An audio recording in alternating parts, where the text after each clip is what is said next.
In 1989, Soviet forces withdrew from Afghanistan, leaving the country in ruins. Instead of peace, Afghanistan descended into chaos as Mujahideen groups, now warlords, fought for power. The central government collapsed, making Afghanistan a battleground for militias. Amid this chaos, the Taliban rose to power. Comprising religious students and fighters, they promised order but imposed strict Islamic laws. Entertainment was banned, and women's rights were heavily restricted. By 1996, they controlled most of Afghanistan, including Kabul. During Taliban rule, Afghanistan became a terrorist haven. Osama bin Laden and Al-Qaeda found refuge there. Al-Qaeda orchestrated numerous attacks against US interests in the 1990s and were plotting more. Afghanistan became central in global terrorism due to this alliance.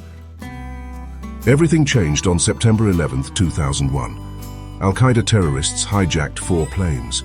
2 hit New York's Twin Towers, causing their collapse. Another plane struck the Pentagon, and a 4th crashed in Pennsylvania due to passenger resistance. These attacks killed nearly 3,000 people. The world was stunned. The US, led by President George W. Bush, declared a war on terror, identifying Osama bin Laden as responsible. As the Taliban sheltered bin Laden, the US prepared for military action against them and Al-Qaeda. On October 7, 2001, the US launched Operation Enduring Freedom to dismantle Al-Qaeda and remove the Taliban. The mission required a strategic approach, as the Taliban were entrenched in Afghanistan's rugged terrain. Part of the strategy was deploying special forces teams. These teams, including ODA 595, were small but specialized, trained for unconventional warfare and working with local forces. They were instrumental in the mission ahead. Operational Detachment. Alpha 595, from the US Army's 5th Special Forces Group, was a team of 12 highly skilled men. Led by Captain Mark Nutch, they were experts in communications, weapons, medical care, and intelligence, prepared for a critical mission. Though well-trained, their mission was unprecedented. They would work with the Northern Alliance, Afghan fighters opposing the Taliban. The success of their dangerous mission depended on teamwork and adaptability in a foreign land. In mid-October 2001, ODA 595 was deployed to Afghanistan. Their mission: assist the Northern Alliance in defeating the Taliban. They relied on air power to strike Taliban positions, while the Northern Alliance fought on the ground. The journey began in Uzbekistan, from where they flew to northern Afghanistan.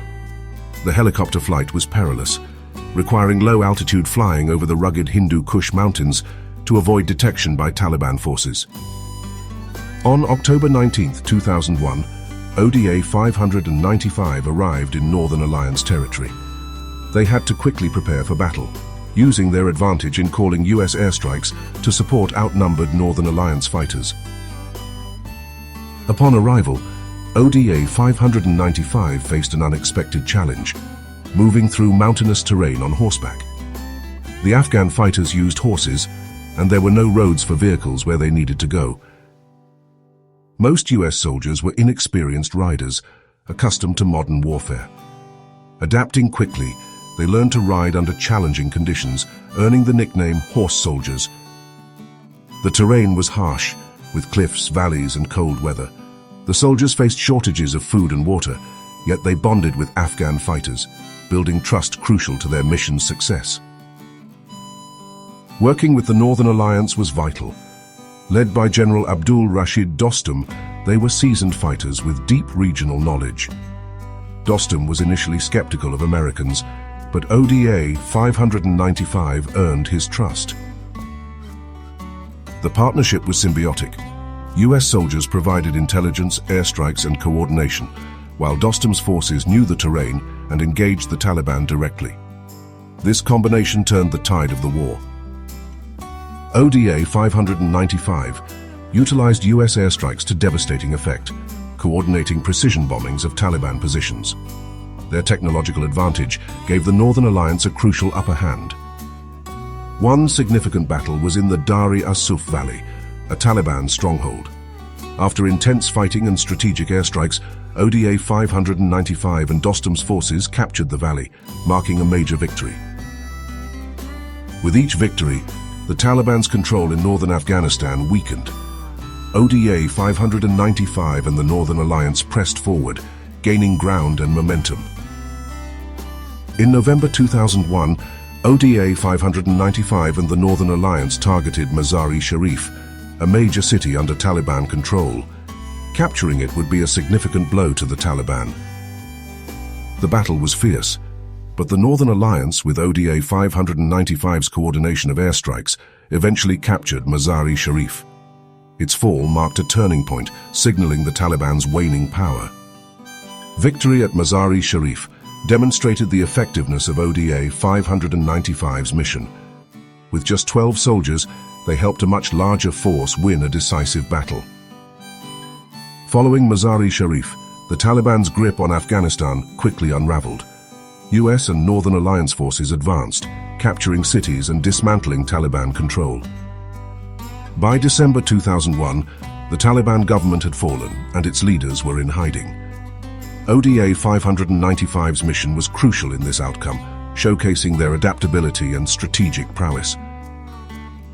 The story of ODA 595, known as the 12 Strong, became legendary. Their mission was among the most successful early operations in Afghanistan, demonstrating the power of small, skilled teams. The legacy of ODA 595 highlighted the effectiveness of special forces working with local allies.